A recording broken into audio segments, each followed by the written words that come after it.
Hey, what's up, peeps? My name is Lachlan Monroe. You're watching Vinny and Skip on the Best Damn Movie Show on YouTube.com. And welcome back to the Best Damn Movie Show right here on the beautiful couch with the Best Damn Movie Show. I almost lost my words there. Yeah, that's alright. Well, let's get into our reviews. Continue them. Mr. Skippy here went to go see Maps to the Stars and McFarlana, and I told Skippy that Maps to the Stars was on demand, and for some reason it wasn't on his, but it was on mine. But I did not get to see it yet, so I'm going to listen to his review and tell me what you thought.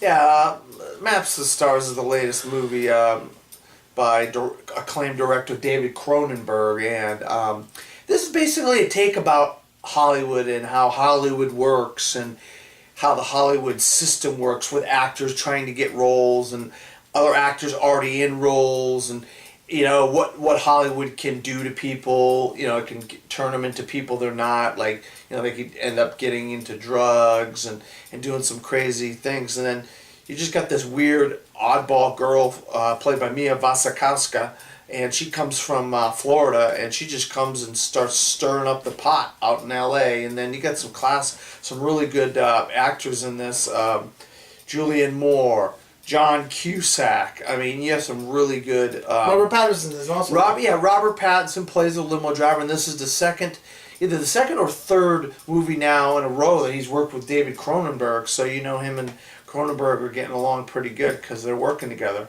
And he plays a limo driver. He's kind of lost his fame a little bit, hasn't he? Well, I think what he's doing is he's picking these roles very carefully, and he's not doing these wide release, big blockbuster kind of movies like Twilight anymore. He's starting to do these character pieces. And when he does the character pieces, he's showing that he is a good actor. And I've been telling people that him and Kristen Stewart are a lot better than people give them credit for. But people think they're bad because of the material that they had at Twilight. The material was bad material. The script was bad script. So when you read bad script, you're going to sound like you're a bad actor or actress. But actually, Kristen Stewart and Robert Pattinson are really good actors. But yeah, it's just basically a movie about the Hollywood system and TV system.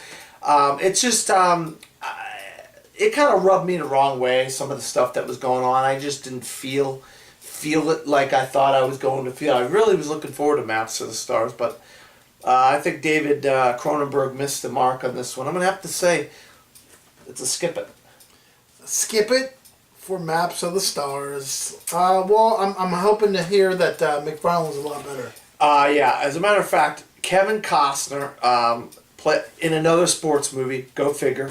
He's been in 3 baseball That's all he movies. does is sports movies. He's been in a football movie, a golf movie, and 3 baseball movies. Now we got a high school cross-country team. Now listen, if you watch it, they will come. Yes, they will. He accidentally gets into trouble in his high school. He was a football coach. He throws a cleat at a locker. It ricochets and hits this kid in the face and cuts his face. So, needless to say, he gets fired from his job. The only people who take him is this little high school in this town in California called McFarland. And basically... Which is a real town, right? Yeah, it's a real town in California, a small town. But all they do is agriculture. They pick. They're Mexicans, they're immigrants, and they pick vegetables and fruit, and that's what they do in this town. And he goes to this town, and he realizes the football team ain't worth the crap. So he notices a lot of his kids are running from school to the groves where they pick, and back and forth and so forth. He's like, he pitches the idea to the principal, maybe we should start a cross-country team. And so he does that.